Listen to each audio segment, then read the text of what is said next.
Hello, hello. Welcome to this very special edition recording of the Knight Tube, live from the Battle of Ideas in Westminster. I'm Stephen Knight. I'm a podcaster, reporter, and general Twitter nuisance. And I'm very pleased to be joined by the best co-host in town, Iram Ramzan. Thank you very much. Iram is a journalist and reporter from Greater Manchester also, currently working as a feature writer for the Daily Mail, but don't hold that against her. She's a passion for in-depth reporting, and she covers a wide range of topics that engage and inform her readers, so I really would suggest taking a look at her superb writing. And the big topic we're going to be looking at today is trans ideology and asking the question, what comes next? So when the organisers asked us to do this and then asked us who we'd like to have on here to work through this big topic, we said, just get us all the roses you have immediately. So I'm very pleased to be introducing 50% of the roses on stage today. So Rosie K founded the Rosie K Dance Company and is now the CEO and artist director of K2CO Limited. In 2023, Rosie and Denise Famey set up a new organisation called Freedom in the Arts. This was set up to support and protect artists and freedom of expression after her former company was destroyed by trans ideology. Kay also writes and speaks at the State of the Arts and Freedom of Expression. Iram? Yeah, and we're really, really excited also to be speaking to Rosie Duffield today. She served as MP for Canterbury since 2017. She's a former member of the Shadow Women and Equalities team. And after resigning as a member of the Labour Party in September, she now sits as an independent. I think, is that because you didn't get free Taylor Swift tickets? Yeah. That was the reason. I didn't get any free Taylor Swift tickets either, by the way. So Rosie Duffield has been, one of the highest profile and vocal gender-critical parliamentarians over recent years. And because of that, she's been the victim of relentless threats and harassment, both online and offline. So we're really, really pleased that you could make it here today. I suppose we best start with the big one. How do we navigate this double Rosie situation? Do we surname it like you're back in or any embarrassing nicknames you'd like to share in front of a room full of people? I'm really a Rosalind. And, okay. and that's what I use on I shouldn't say, because it kind of protects me a little bit now. But that's what I use on my passport and stuff. So you can call me Rosalind. Well, maybe I'll start with you, Rosie K. Because you obviously, your background's choreography and the arts. And it feels to me that the arts is a very progressive arena. And it feels like perhaps that a lot of this ideology is coming from that kind of middle class progressive circles. I mean, so I suppose, is the art a kind of a unique issue where it's overtly got an issue with this ideology? Well, because I was saying, it wasn't always like that. I'm really, really pleased that I did have at least a 25-year career in dance. And so to be a dancer and to be a professional dancer, I mean, I trained since I was 3, so I've had it really an entire lifetime kind of imbued with dedication, I suppose, to this art form. And I suppose I was a victim of really just ambitiously pursuing my work. It's so hard to make good art that once you realise that is what you want to do and you commit to it, you have to put everything into it. Not just the creation of the art itself and the storytelling and the technique and the discipline, but also all the business side and the money making and the Arts Council. And I would have said that I was someone that kind of kept abreast of those policy changes at government level and how that fed down through the Arts Council, and I understood how to play that game.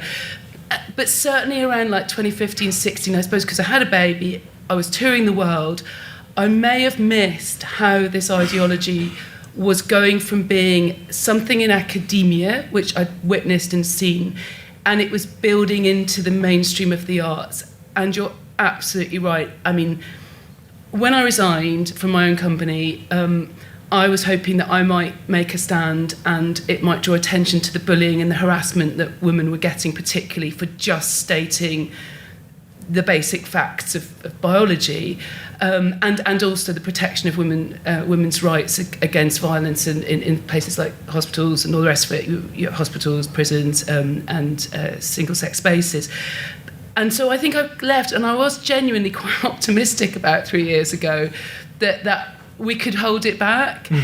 And then over the past 3 years, it really has shocked me to my core just how much people have adopted ideas that are really stupid and are really dangerous. And I can explain why that is, but that, yeah, it's pretty bad in the arts. They've really gone hook, line and sinker for it. So Rosie Duffield, what I'd really like to know is, because this debate has been polarising, especially within political circles, how has this impacted your relationship with, I suppose, your now former colleagues within the Labour Party?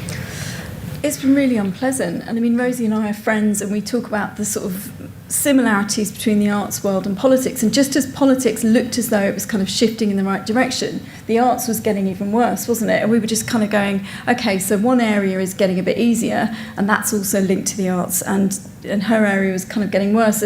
But politics, it seems to be, it's partly factional, but I think you mentioned class earlier, Stephen. I think class is a huge amount of this argument and of this issue, and the Labour Party is supposed to be the party of the working class, and that's why I think I've been so shocked that, you know, women in prison, women who are trafficked, women who need the NHS, they're not exactly wealthy and well-connected women, they're just ordinary women, and that's what we're supposed to stand for.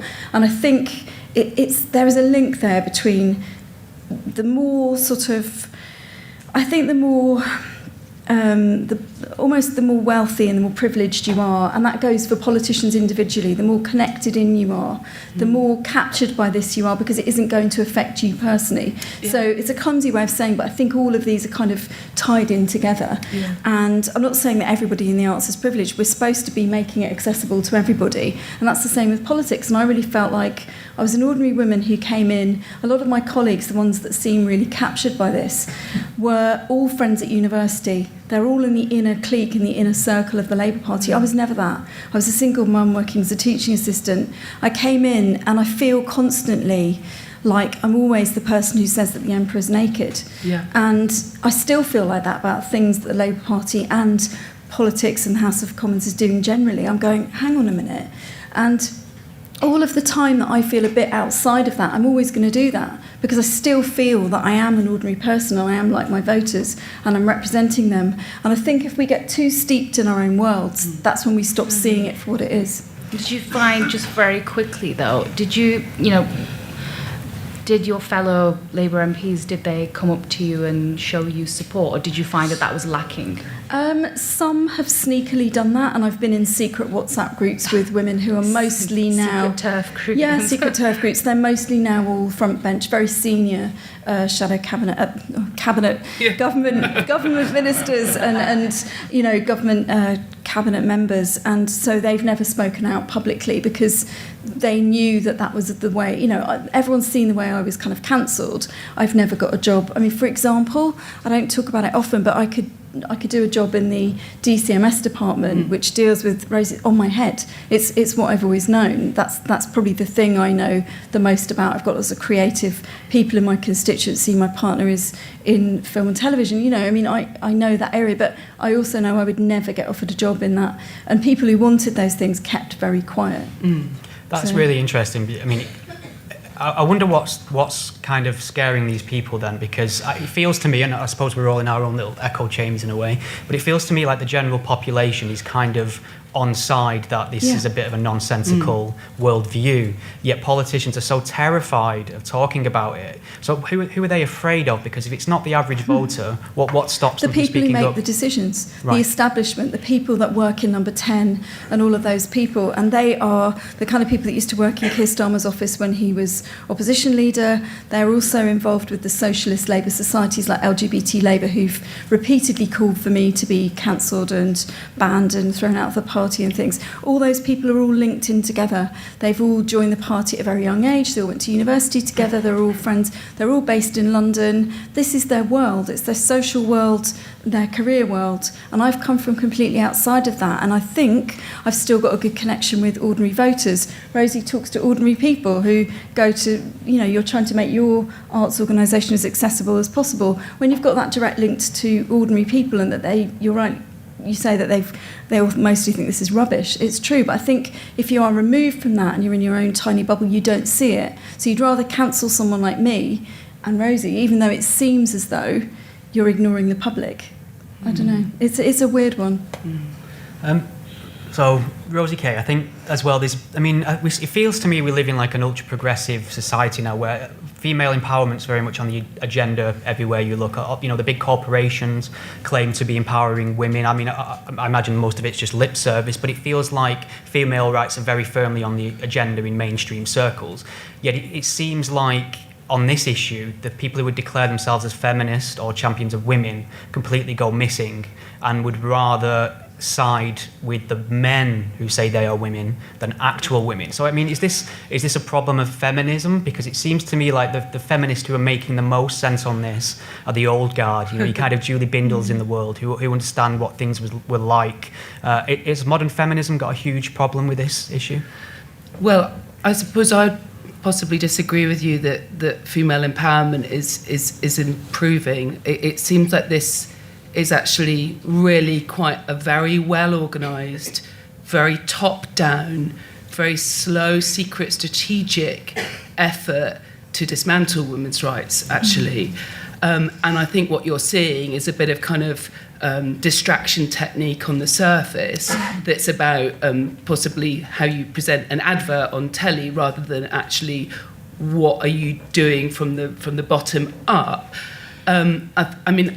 I was never really a liberal feminist, but my mother was a radical feminist. I grew up reading Germaine Greer and the old school sort of second wave feminists. But I also grew up in the 90s, and I really do think like things were getting much better, like genuinely, old school progressive, if you can say that. There was less homophobia. There was, I certainly loved working in the arts. It was open. Nobody was homophobic. People were less sexist, although there were still barriers to sort of leadership positions for women. I certainly, I earned my own money. I could buy my own car. I could buy my own house. I could make my own creative work. I felt, hey, I'm doing quite well. I couldn't blame the systematic sexism, for anything. I really, was succeeding. So this movement that tells you that you're the wrong type of feminist or the wrong type of woman for saying that you don't believe that men can be included in the sex class of women, it's a brilliant way to get rid of all the really powerful, strong-willed, independent women in any organisation. And I see it very much in the arts, but I also see it in academia. And it's appalling that so many women are still... There'll be women in this room who probably are on Twitter but still anonymous because they know that they'll lose their jobs if they speak out. And it's just... So it's not just that it's destroying women. We're the witches that send them, they burn the witches to send the message to all other women not to speak out. So I think there's something really nasty going on here. And for me, it does feel like it's a men's rights movement. 100%. All your thoughts.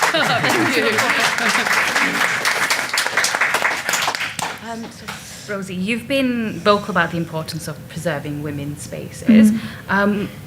What was the turning point for you? What led you to take such a strong stance on this issue? Was it something that you personally saw, people's testimonies, and that made you realise that this is a real problem? I think all of that, and sorry about my throat, but Rosie's spot on. I mean, she's so right about, you were saying, Stephen, about it looking like we're getting progressive and everything's gone backwards. It's like falling down a cliff again and having climbed all the way up.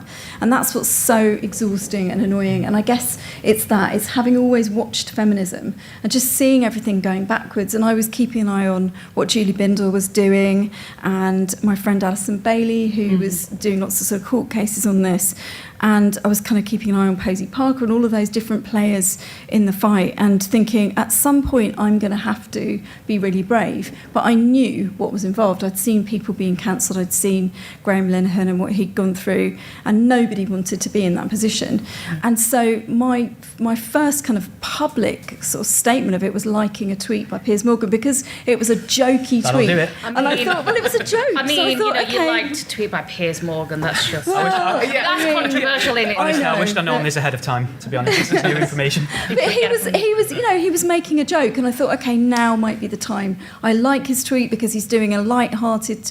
He was saying that an NHS, I think it was NHS, it was a healthcare body, was saying people with a cervix had to go and get their cervixes tested and things, and he said, do you mean woman? And it was kind of, a light-hearted way of going, for God's sake, come on. So I thought, I'm going to like that, and then all hell broke loose that day. And I thought, damn, is that the thing that's going to get me cancelled? So every time I see Piers, I'm like, for God's sake, Piers. But it's interesting the different ways you've had into this debate, because Rosie Kay, it feels to me like you kind of accidentally stumbled on a minefield and didn't really know what had happened until your legs had been blown off. And it sounds like Rosie Duffield just went cartwheeling in a minefield on purpose. So that's fascinating. I mean, in terms of this ideology and its activists, are we a bit slow to recognise the extremist elements? Because it does appear to be a lot of vitriol, a lot of threats. I've had threats from these kind of activists as well, and I'm sure you've got plenty of stories of your own. And it seems we're kind of ultra focused on right-wing nationalist threats, which we should be, obviously, and maybe the threat from Islamism. Do these kind of left-wing causes get a bit of a free pass because they kind of fly under the banner of trans rights, do you think? Oh, the thing that drives me the most mad is when people casually, and it's actually very passive-aggressive, say, why doesn't she join Reform? Because one thing that I believe in isn't party political, and lots of different parties agree on that thing. So one of my conservative colleague friends is here in this room, and I have got friends who agree with me on that, but nothing else politically in the Conservative Party. So it's so lazy and so stupid to call this right wing. I am pro-refugee, I'm very anti-Brexit, I'm very left-wing in lots of different ways. I always have been. Otherwise, why the hell would I work so hard in the Labour Party for all these years? It's just so lazy to label us right-wing, and it just so happens that we happen to agree on one issue, actually, I think. And that's because it's common sense. And I don't think it's to do with party ideology or party beliefs or, party politics. Would you agree on that? Well, I kind of don't see it as a left and right issue for me. I think it's to do with authoritarianism and liberty.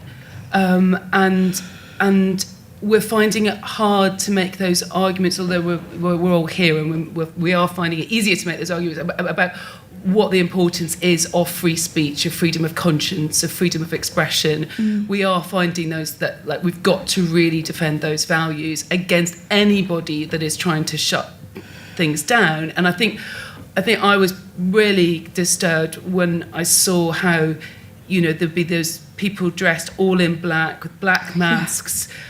Or physically assaulting, harassing, intimidating any woman at a Let Women Speak. Kelly K. Jean sort of organised, where women just hold a microphone and talk about their experiences. It's a really exactly and these groups are horrible, and I do feel like what happened with LGB Alliance conference, and I think there's been there's lots of threats to freedom of speech.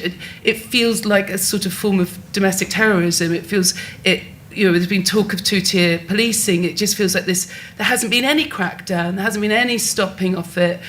Sometimes the police really protect women. Sometimes they don't. And I just find that really upsetting, Good point. Yeah, I find it incredible that you can allow men to, hound women like this. It is men. Let's be honest. It's the male people wearing the entitlement. balaclavas outside LGBA conference every year are men.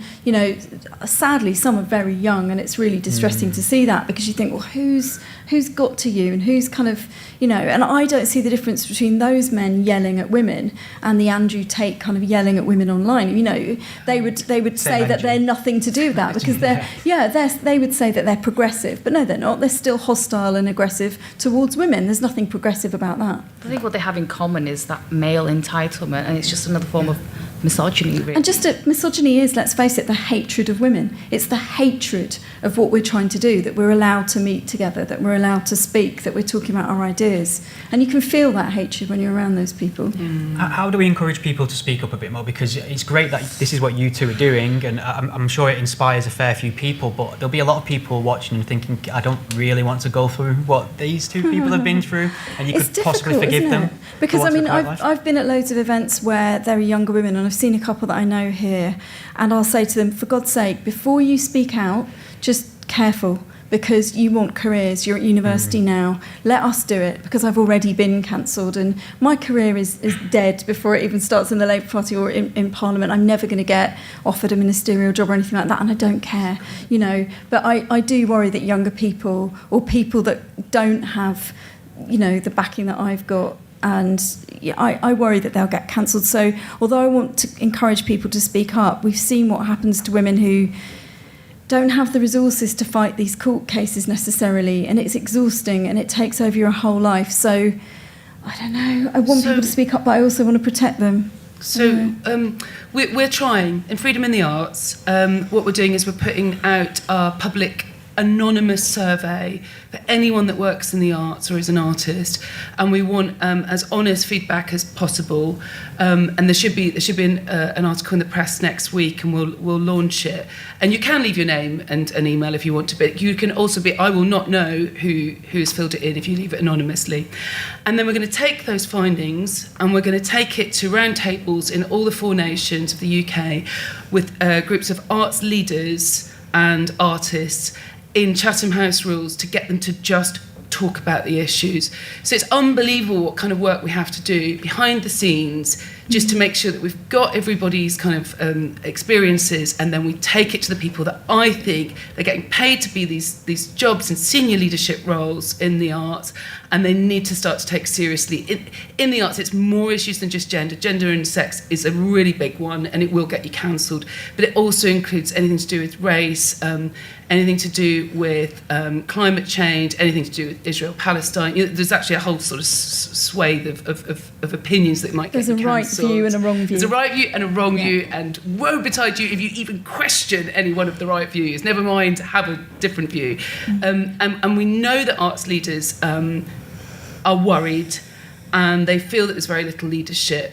So I think I feel like we've just got to have a lot of energy to kind of go in and say you need to start, even if we're just talking in small groups, and through that build confidence that we can start to speak slightly more publicly. Yeah, I mean, you mentioned authoritarianism there, and I think that's a perfect way of looking at it. And it seems that throughout history, artistic expression has been the first thing to get the chop. And I just wondered if maybe you could give an idea as to why that is. Well, it's interesting, and apologies, I have said this before, but because I've done a lot of work with the military, I was speaking to people that worked in special forces and intelligence services, and I actually did a series of talks literally a couple of weeks before I got cancelled, actually. And I was speaking to somebody that was ex-Secret Service, and I said, why? There's exactly this question, like, why is it that artists get cancelled? And he said, well, it's really interesting. I mean, first of all, they will, authoritarian regimes will target the political activist first. And that means like knocking on the door in the middle of the night. It means putting them into prison cells. It can mean torture. It can mean murder.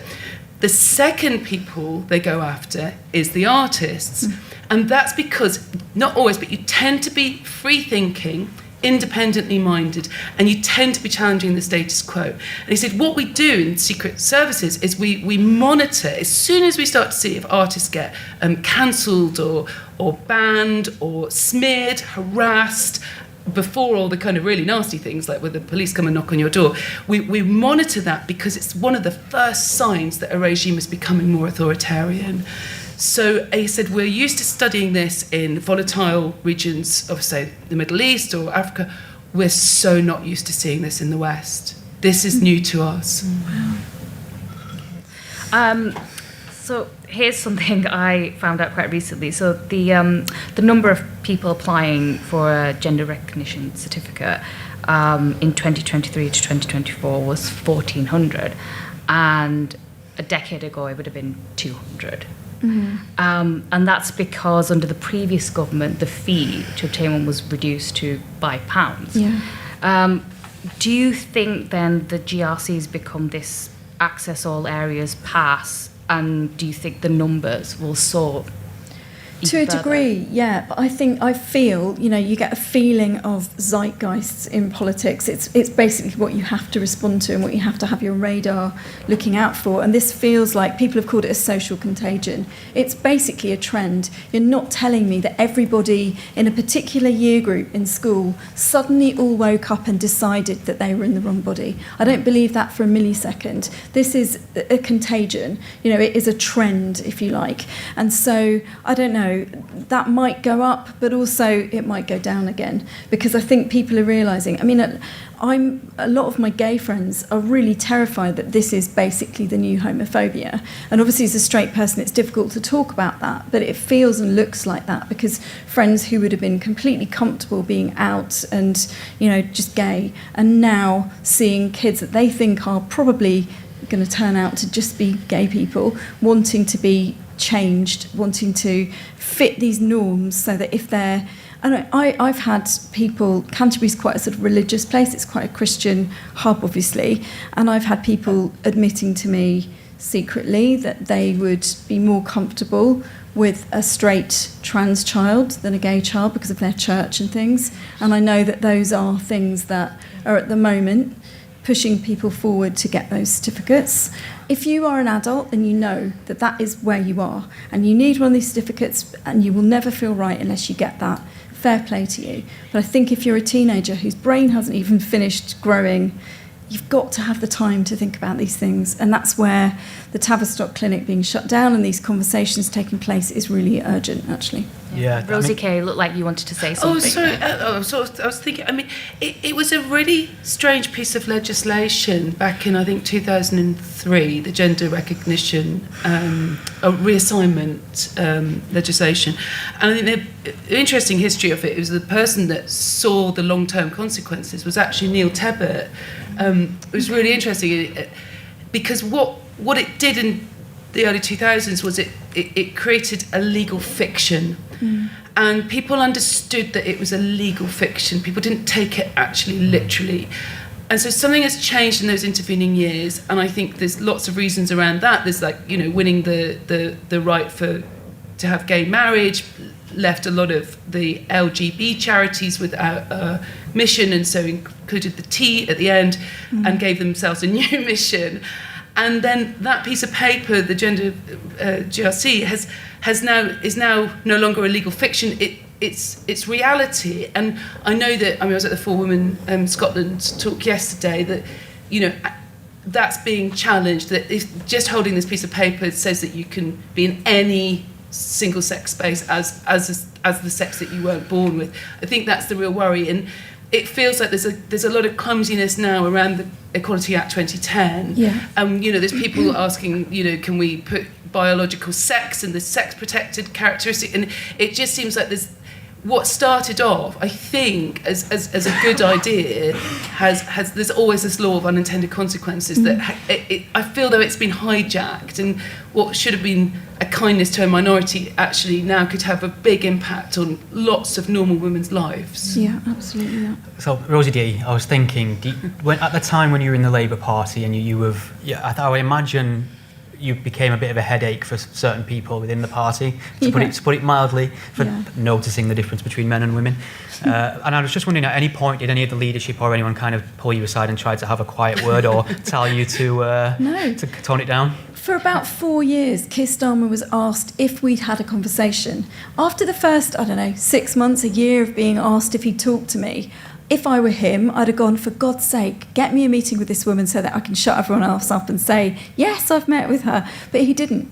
He's not to have met very with you brilliant. Yeah, he did at one point. He did an interview with Isabel Hardman and said that he'd met with me. Right. And I don't know why. I guess he thought that people expected him to have met with me. And in that case, that was about 2 years ago. Just then, maybe pick the phone up or organise a meeting with me. But he didn't. And I do not understand why, because then when I was asked and he was asked if we'd met, we would both be able to say, yes, we've had a chat. what's the big deal? But he didn't. And just before the election was called, I got to meet with him for I think it was about 18 minutes. And I just sort of went, and just kind of everything came out. And he just looked completely baffled, if I'm being honest with you. I don't think he has any concept of these kinds of things. But I think he also has been told that it is a niche issue, that it doesn't really matter, that it's a culture wars thing, and that it wouldn't play much part in the election and things like that. So therefore, he hasn't really engaged in it. And that just tells me, as do lots of other things, that he's not really connected in with the electorate in the way that really is probably a good idea if you're an MP. And I guess as leader of the opposition, he's been sort of cosseted from that, and he went straight to the front bench, which is, I mentioned that in my resignation letter, because it does mean that you do lose touch a little bit with your constituents. And all of those emails, and I've forwarded emails to him where people have said, this is just crazy. And he's never responded. Never, ever, ever, ever. So we don't have a conversation. We've never spoken about it. No. Is this topic just political suicide from every angle? Because the Tories spoke a good game on gender ideology, but kind of omitted the fact they're responsible for the majority of it over the years themselves. I mean, that GRC lowering the fee. Yes, yeah, and but at least they discuss it, and at least that their MPs aren't frightened of standing in the chamber and talking about it. And when we had the odd one or two debate where it did come up, my Tory colleagues were up there talking about it, and I was on my own on the Labour benches. Not only on my own, but I'd stand up and I'd make eye contact with some of my colleagues on the other side, because I would have hissing and people saying some pretty damn nasty things behind my back that wouldn't have been picked up by the microphones, but it makes you nervous and stutter and stumble and not speak properly, because the atmosphere was so hostile. And that, I'm not a wimp. And to have that all the time, you'd look at your colleagues and think, they're all supporting each other. Are you able to say what kind of things were said to you, or is it too nasty? People behind my back would be, when anyone would speak about women's rights or biology, or, my colleague who's now left Parliament, Miriam Cates, when she would speak about biological rights and lessons in school and stuff, the people behind me would sort of say, oh, here we go again, or bloody stupid woman, or whatever. They'd be saying it within earshot of me, and I'd be standing thinking, I'm the only person rising to speak on this, on my side, who isn't in agreement with all of these other people. And it is intimidating. It's an intimidating place to be anyway. Yeah, of course.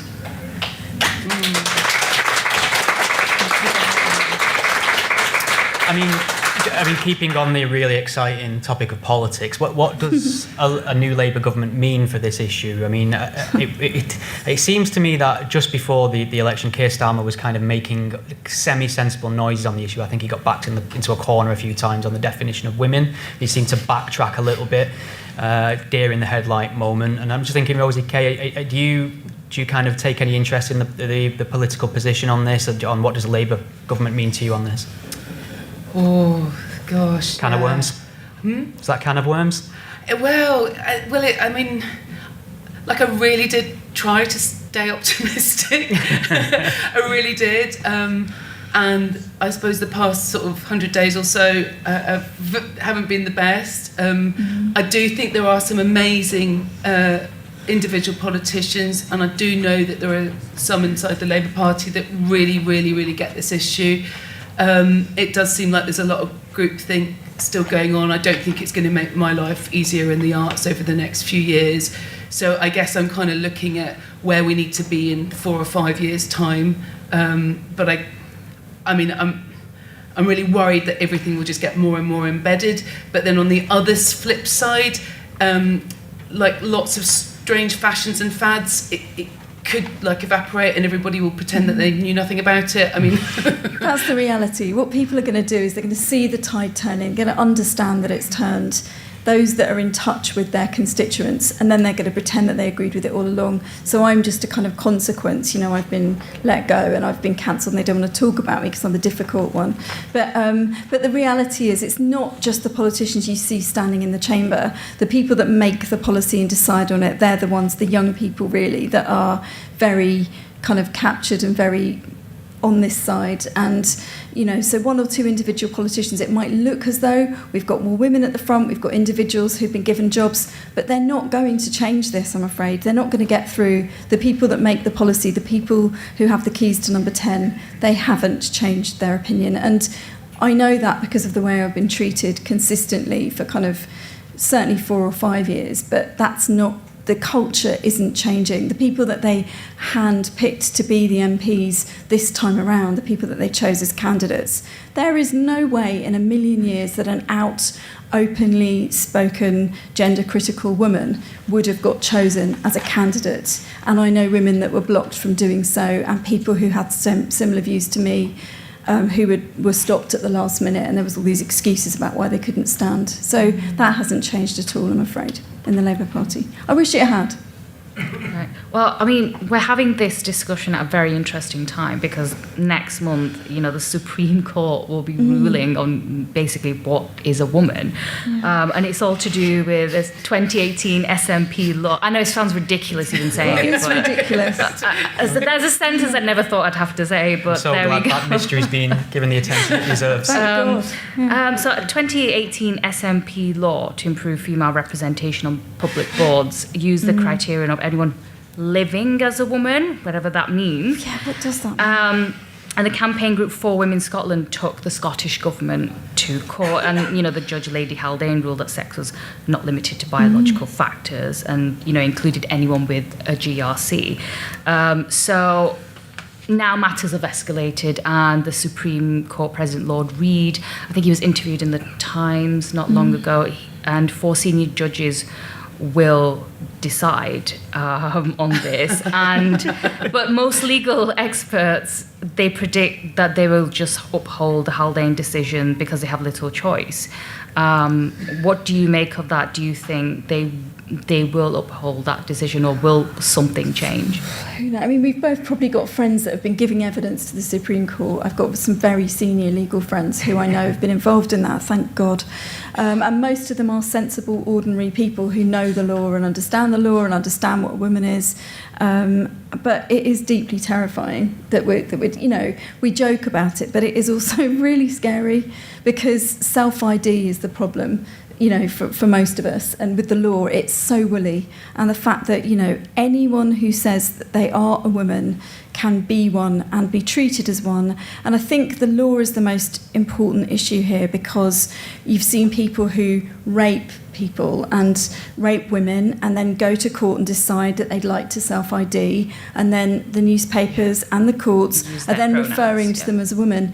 I mean, it's not just that that's dangerous and scary, it's the most deeply insulting and misogynistic, disgusting thing that I could ever read. And I can't believe I'm sitting here in 2024, like the other Rosie, being educated and brought up by a second wave feminist on Virago books and all of that sort of lefty stuff. And this movement, feminism and women now that are involved have all actually been women on the left, like, my mum and her friends, people that went to Greenham Common.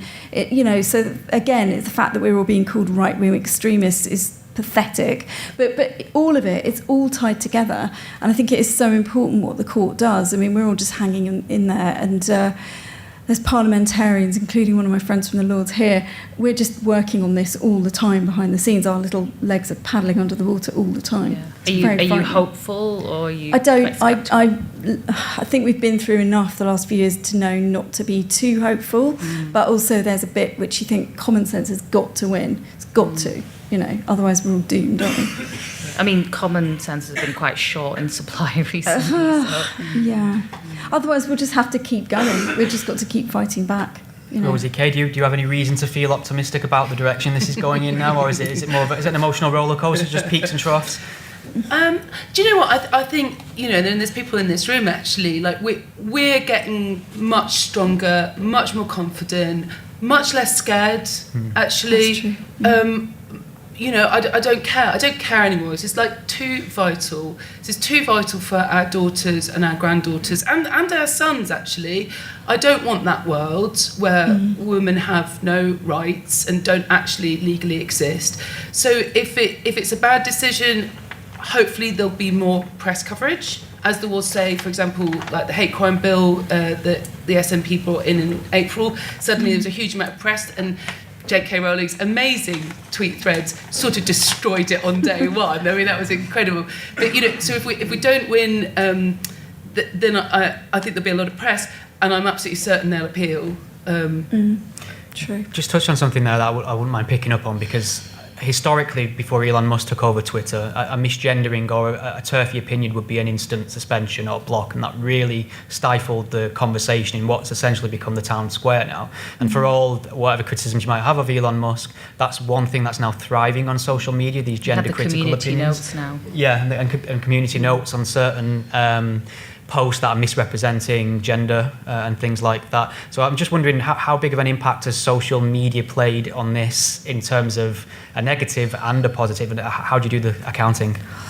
Oh gosh, it's like Gotham City on X at the moment, isn't it? It's a really frightening place. Generous description. I mean, it's horrific, but at the same time, if we're all for everyone having free speech, that also sort of helps us. I mean, but I'm seeing stuff I'm really horrified by all the time, but if I've got the right to say those things about gender and sex, then those people have got the right to their sometimes kind of bonkers opinions. But having said, that we're more allowed to say things now, I'm also seeing so much more kind of open death threats and stuff that, I mean, I've never, ever, ever in my life successfully complained about a single tweet. I mean, they always say it doesn't breach the hate crime, and some of the things I've seen on there, oh my God.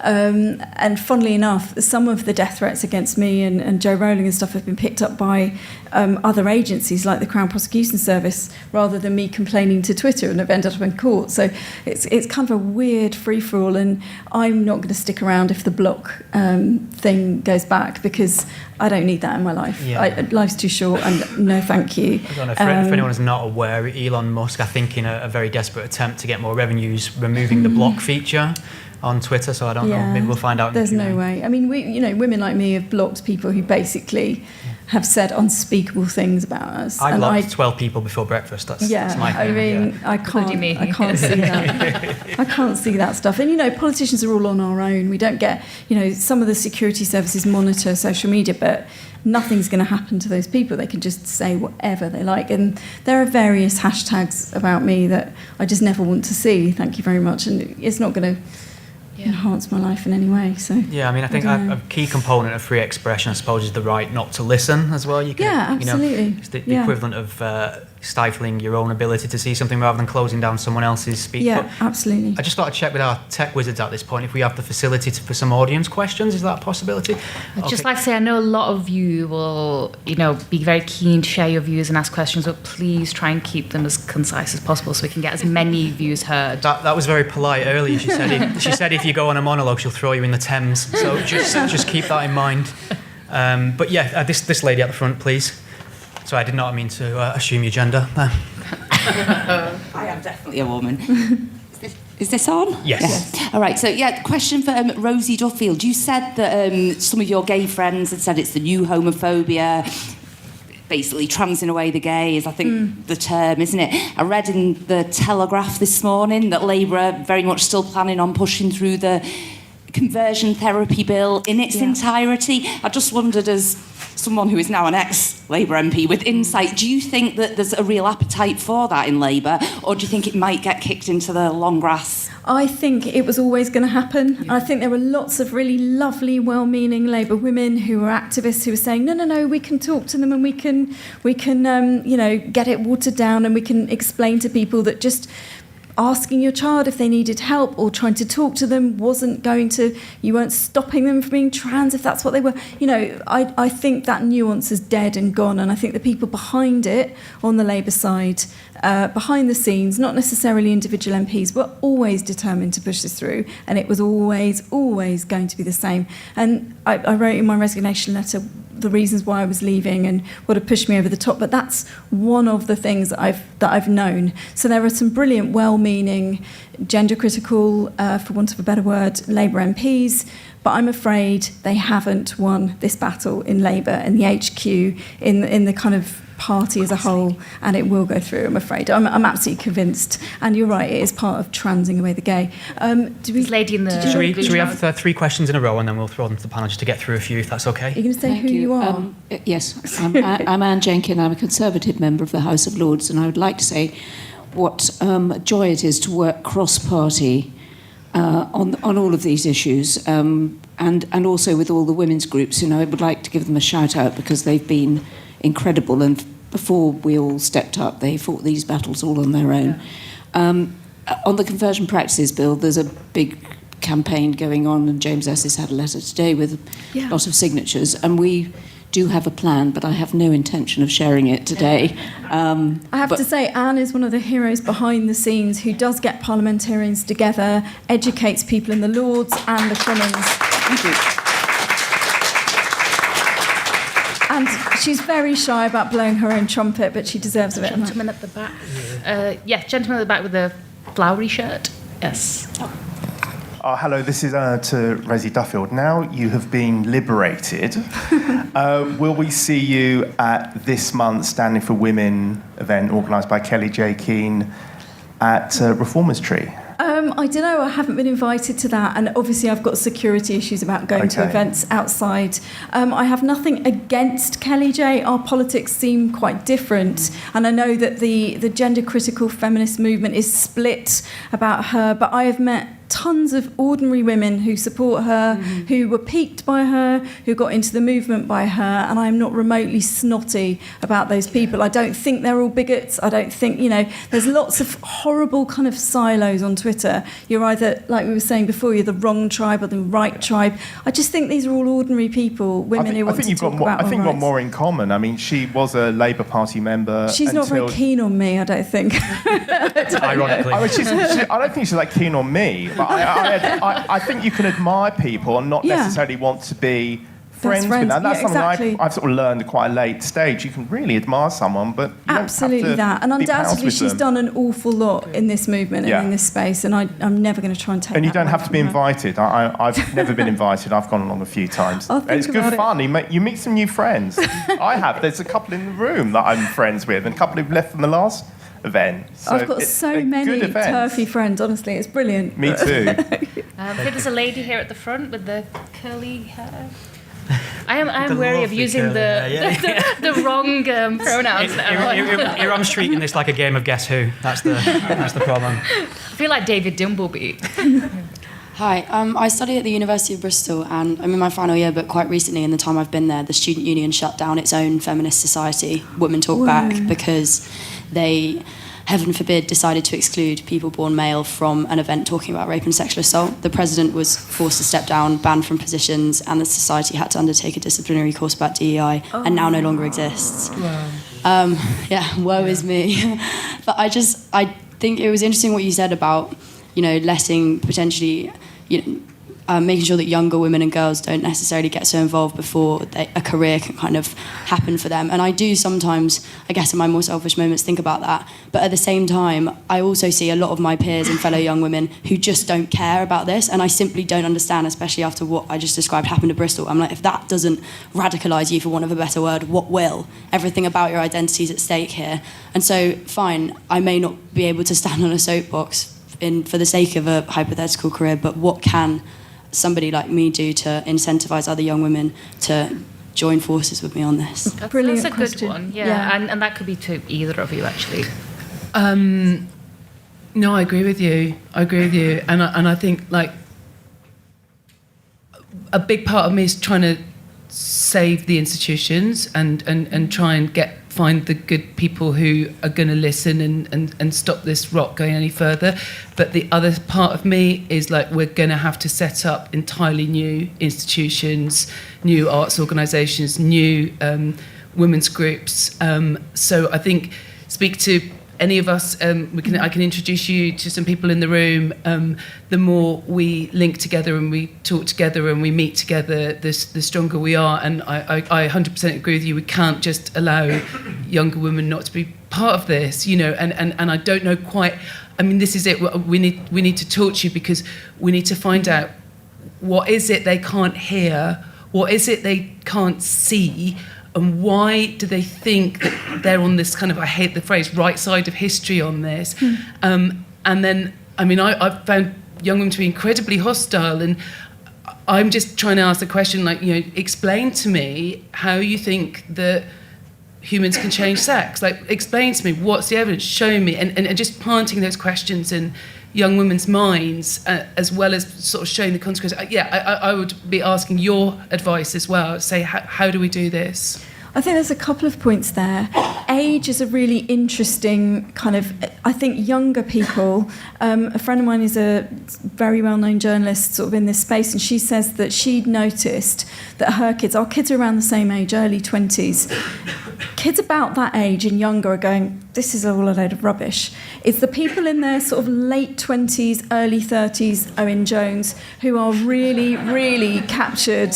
You know, I mean, he's probably one of the, kind of older people, but I think there is a shift. I think younger people are going, for God's sake, they don't mind about trans people or non-binary people, but they also can go, actually, it's a bit odd, isn't it? And, you know, and that's okay as well. And I think I would suggest just coming to things like this all the time. Oxford Feminist Union are here somewhere, and they've been incredibly brave, and I know quite a lot of the young women have been involved in that. But it does take courage and bravery, particularly on campus and stuff. And, you know, I just say be careful, but get to know women like us. Come to these events, you know, come to when we occasionally have a sort of turfy drinks, and you get to know those networks on Twitter and social media and stuff, and then you're in a safe space, and you don't have to kind of be the front person for it, but just you'll know when it's the right time for you to be involved or not, or when to protect yourself. And we've always got your back. I think each other here, we may have completely differing views on lots of things, but when we've seen people being cancelled for such a stupid reason,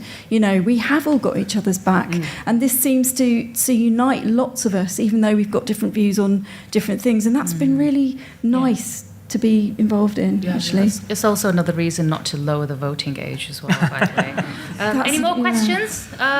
This Careful. person here with the flowery print. Nicely done.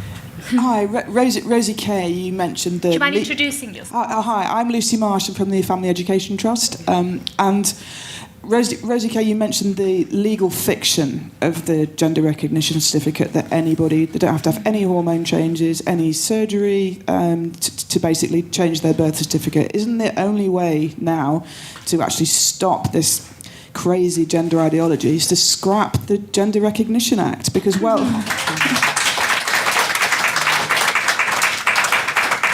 that exists, we have to affirm the lie that it's possible to change sex, and you just can't, so we need to get rid of it. Okay, the gentleman. I'm feeling really uncomfortable doing this now. The gentleman over there. I originally trained as a zoologist, and so did Alfred Kinsey, the originator of gender ideology, and his motives were not pure by any means. I mean, he was, deviant is not a great word, but I mean, it fit the bill particularly for him. And then it was developed further by a psychiatrist called John Money. And again, he was a pedophile and was looking for the corruption of youth. And when you ask, how can people believe about the mutability of sex, this is where this stems from. The blank slate sort of approach to the development of a human being. And he thought that he could transition the gender, which is the language which was adopted from Kinsey, because of an accidental circumcision incident with a boy child, and that was transferred into a girl. And so this supported his ideology. None of the empirical evidence supported anything he ever did, and yet this has progressed through queer theory, through Gail Rubin, people like that, and this is how these seemingly fringe elements come through and develop into the mainstream and take over Anybody like to comment upon that? I'm just trying to provide a little background history, perhaps, maybe. We'll take one more question or comment, and then we'll go back to the two Rosies. So the two Ronnies. Lady in the green. Yes. Oh, thank you. Hello, Rosie. Hi. Hello, Which Mrs. one? Kay. I am a trans widow. I have been to a number of meetings. I have watched a new film by Vaishnavi Sunga called Behind the Looking Glass, which I would highly recommend everyone to watch, 90 minutes. Mrs. Kay, would you like to construct a ballet about trans widows, please? Thank you. It'll be an interesting show. Okay, so would either of you two like to just address some of the points and the questions? Can I just mention something that the chap here just said? I mean, I've always been really careful to avoid, Graham Linehan has been cancelled, and has always kind of linked the extreme ends of this ideology and some of the sort of horrible practices. I've always been really keen to avoid that, because not just because I'm being a wimp on it, but I don't know enough about it, but also I think it distracts from what I've got to do as a politician, which is I've got to stick to main legislation about safe spaces, single-sex spaces, hospital wards and prisons and stuff, because I think that's the most important thing I have to kind of concentrate on now. But it is really interesting seeing some of the more extreme. I mean, it's a horrible world to delve into, isn't it? But I've seen Labour activists who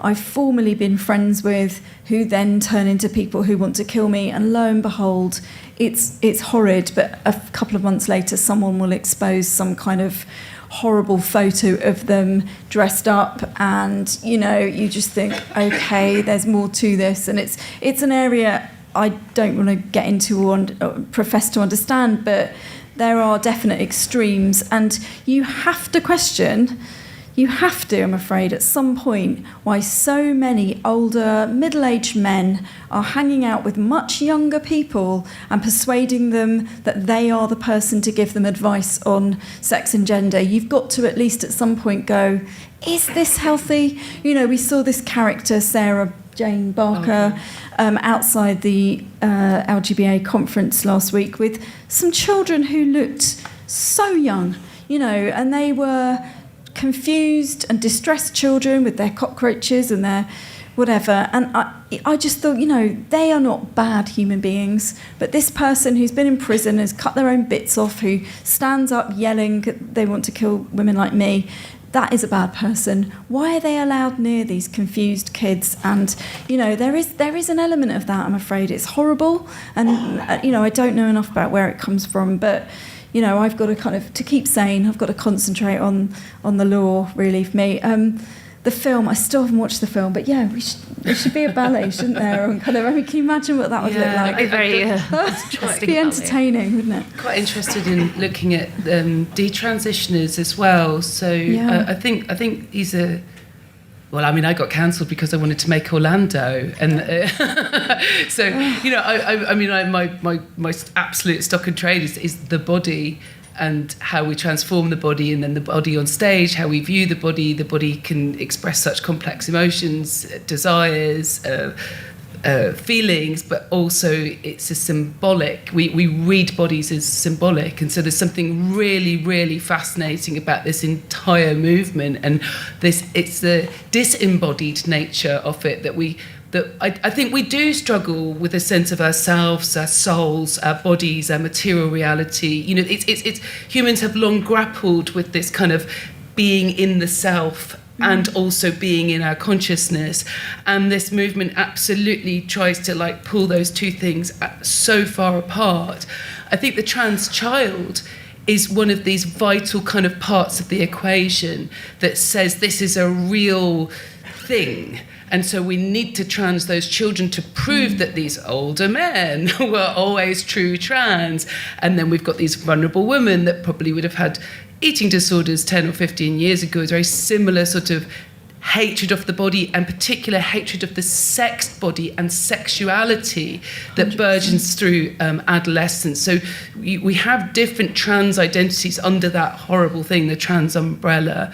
I think the CAST report's been fantastic, and it's undeniable, and it's making ripples across the world. There's a reason why we're Turf Island, and I'm kind of proud of that, but the fight isn't over. I mean, I got cancelled for saying that they are turning children into eunuchs. That was one of the things I said that I got really into trouble for.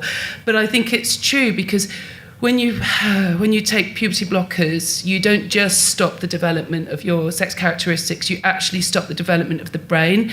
You stop the ability to be able to have sexual fulfillment. And you also, on a new paper, it stops appreciation of art. So, for example, listen to a piece of amazing Beethoven or seeing a work of art and you get that enormous rush. Puberty blockers actually stop that bit of development in the brain. God. So we are creating thwarted young people who are not going to be able to have the heights, depths and pleasures of being a fully adult human, which I think is demonic. Yeah, absolutely.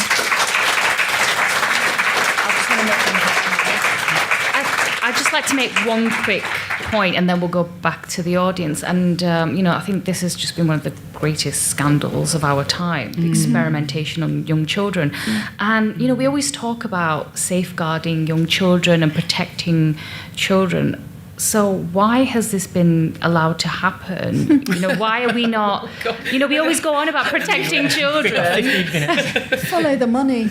I mean, look, Big Pharma are behind this a lot of the time, and we know that one particular political party, certainly in recent years, and it's not Labour, have been funded by the Big Pharma company that created puberty blockers. There's all of this involved. I'm not a conspiracy theorist by any stretch of the imagination, far from it. But, there's all sorts of ideology here. It's about how easy it is for men to get access to some spaces. And I'm afraid, the majority of sexual crimes are committed by men. If there's a way of making that easier for them, they're going to go, yes, please. Yeah. I'm afraid that is a thing. And yes, safeguarding, as a mum and a former teaching assistant of tiny children, I cannot, and I won't, no matter if I get cancelled for the rest of my life, sit back, be quiet and say, here you go, come into our bathrooms, come into our rape crisis centres, come into our hospital wards. I'm not going to do it. If I was the only person on this planet saying it, I would still do it. And, I would say the same for all my friends. Any more questions? Oh, look. Okay. Lady here in the white T-shirt. Please introduce yourself. Hi, my name is Rita Rake. I just wanted to make a point about the For Women Scotland case. I'm not a lawyer, but I think that probably what will happen is the court is basically going to rule on the law as it is. And we know that there's a fundamental contradiction between the Equality Act and the Gender Recognition Act. And I suspect that the court will say, this isn't up to us. This isn't for us to rule on. All we can do is look at the law as it is. And it's actually down to politicians to resolve this. So I suspect that is what will happen. I think what will be good about that is that it will then reveal those tensions to a much wider audience, and it will start a debate about what do you do. Okay. I think also coming back to the GRA, I think, yes, it was a legal fiction. I think it's very naive to think that it wasn't a Trojan horse, because we know that people like Stephen Whittle, who were involved in Press for Change, knew exactly what they were doing. And people like Norman Tebbit saw it. Yeah. He saw it in the Lords. You can read it in Hansard. All of that was known and nothing was done about it. They said there would be a small number of people, and it's not. And I think we also need to look at what happens if we make it easier to get a GRC, because the demographic of the people who are applying for them are very different. You're looking at young people who, if they've been taking puberty blockers or cross-sex hormones, we know it affects their brain, we know it affects their judgment and their ability to make those decisions. That's concerning. But we also know that male predators will do anything to make it easy to offend. Yeah. And anybody who thinks that a man won't apply for a GRC because, for whatever reason, we know men spend years and years and years as priests, as teachers, social workers, whatever, to get access to offend. And I think we need to also look at the demographic of the people who are applying for GRCs as well. It's basically men are the problem. Yeah, I apologise on behalf of all men. Okay. Lady in the yellow. Thank you so much. First of all, I would say, Stephen and Iram, you did a brilliant job for conducting this insightful and wonderful conversation. And yes, Rosie, your courage is admirable that you are sticking to your principle. And I also appreciate your concerns for the other women who might be vulnerable and they cannot say what they want to say. But I think, given the situation that we have backlash, abuse, threats in response to the criticism of cultish ideas, whether they are coming from trans ideology or religious ideology, which aim to silence dissent and shut down the discussion, I think we need to spread the risk around. That's a good point. Thank you. Yeah, very good point. Yeah. Lady here with the stripes, please. Thank you. Hi, I'm Michaela Kendall. I'm a scientist and environmental scientist. A lot of what you've said really resonates related to women in technology, and as a female in technology, I've experienced all of these things in different ways. How much do you think that technology being so male-dominated influences this outcome?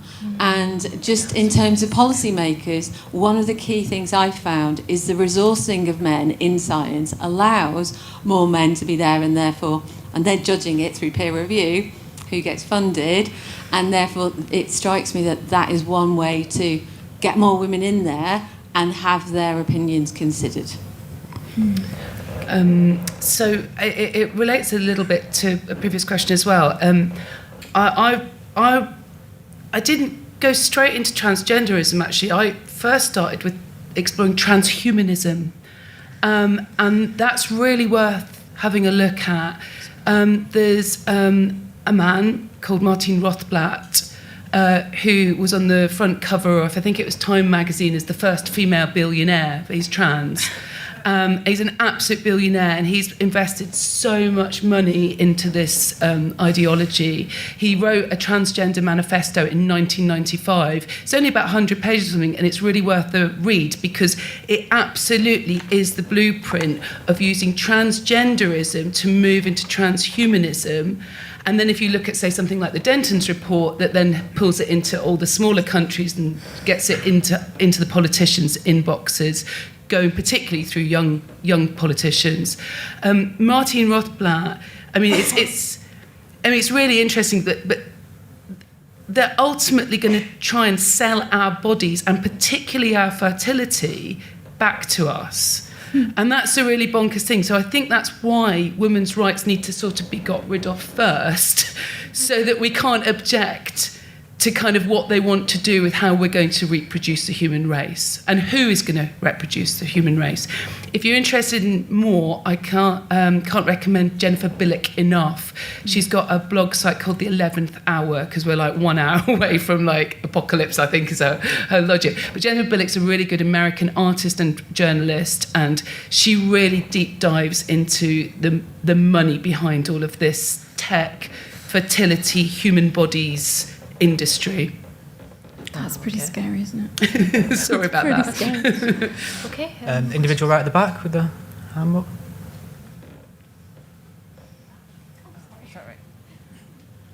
I just wanted to say to Rosie, I can absolutely commend you for standing up how you have done for women's rights and female spaces, and what Two Take Here and the Labour Party did to you, and how they treated you at that time. I thought it was absolutely disgraceful, and I just want to say, like, 100%, I commend you so much for standing up for your rights. Thank you. Do you have a question? This gentleman here towards the front. Hi, Stephen Young, LGBT Alliance.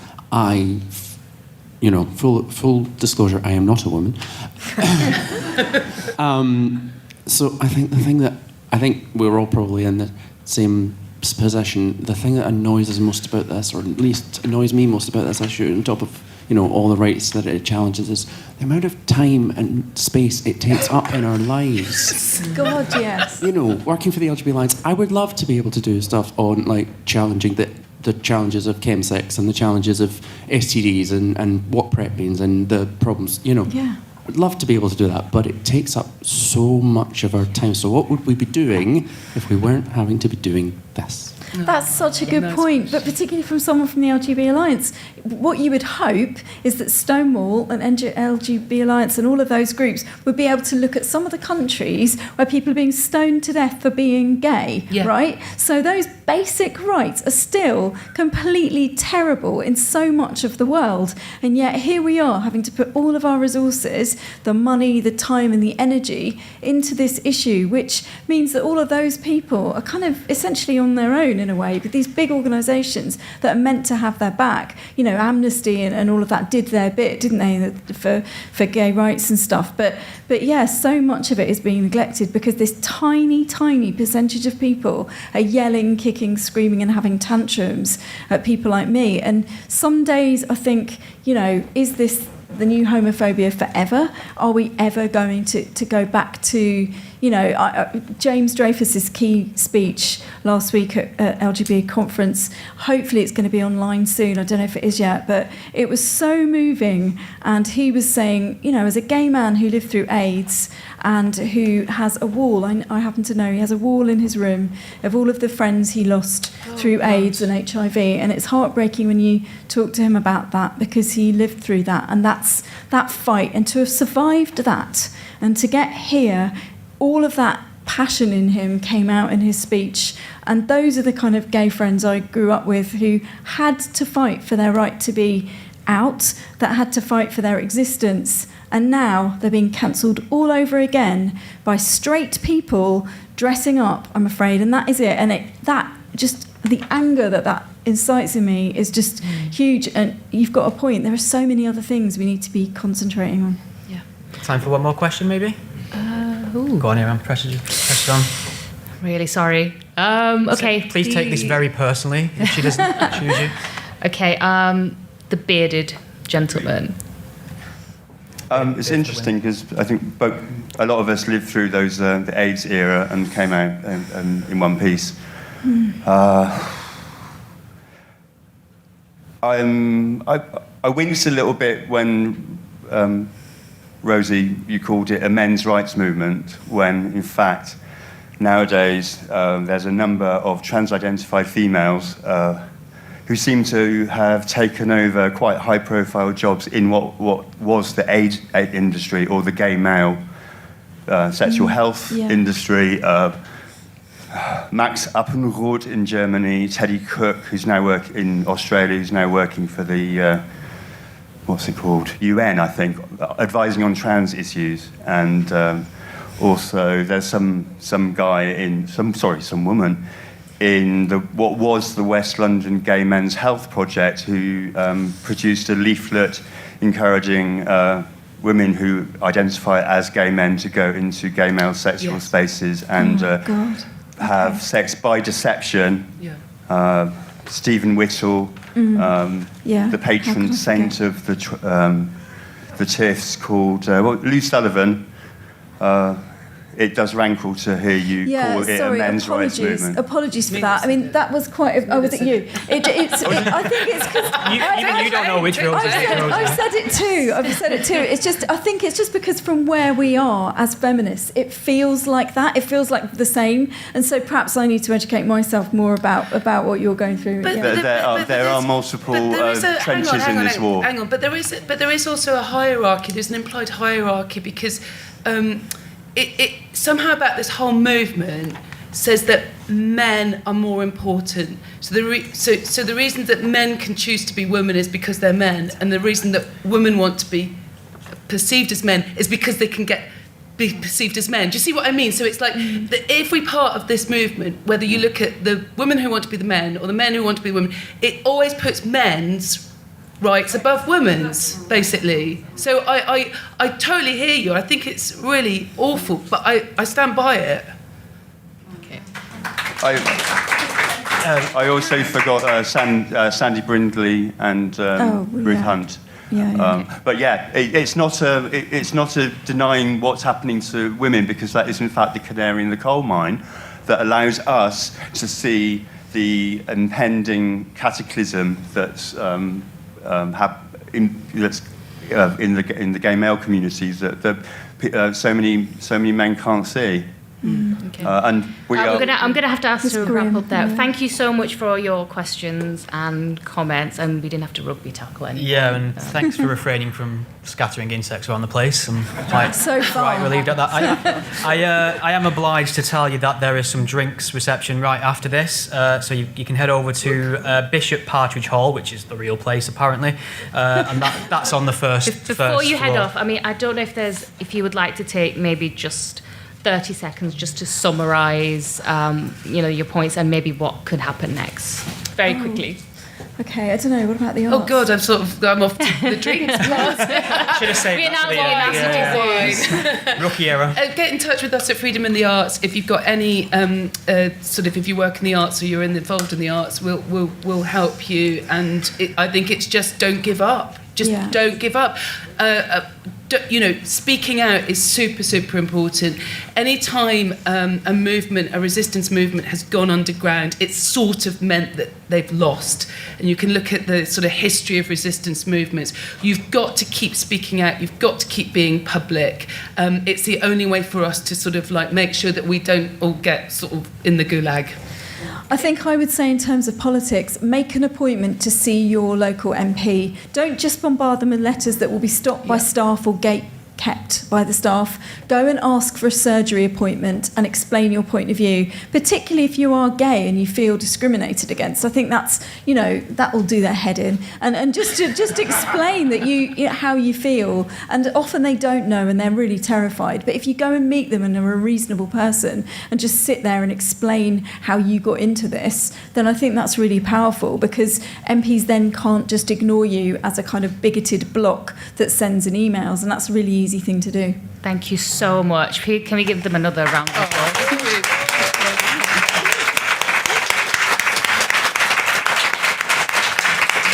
And thank you for being a really good audience as well. Yeah. Thank you so much. And that is it. Right, let's get shit faced. Yeah, it was good. I definitely need them.